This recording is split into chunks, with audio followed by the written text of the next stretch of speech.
Jó estét kívánok, kedves nézőink! Nyárias hétvégénk van, és a következő 2 napban még tovább erősödik a felmelegedés néhány fokot. Hétfőn lesz a legmelegebb, ekkor 25-30 fokra van kilátás.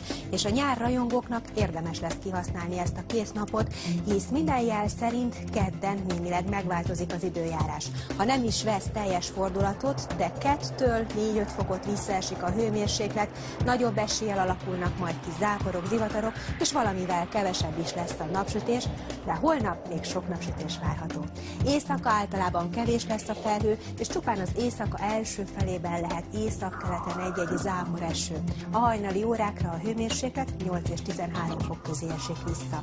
Holnap napközben teljesen a mai naphoz hasonlóan több órás napsütésben bízhatunk országszerte, de miután az északi területek fölé kissé nedvesebb levegő is érkezik, ezért ott gyakrabban növekszik meg a felhőzet, és elszórtan záporeső, zivatar is lehet. Zivatarok környezetében a szél viharossá fokozódhat, a legmagasabb hőmérséklet pedig holnap délután 25 és 29 fok között alakul.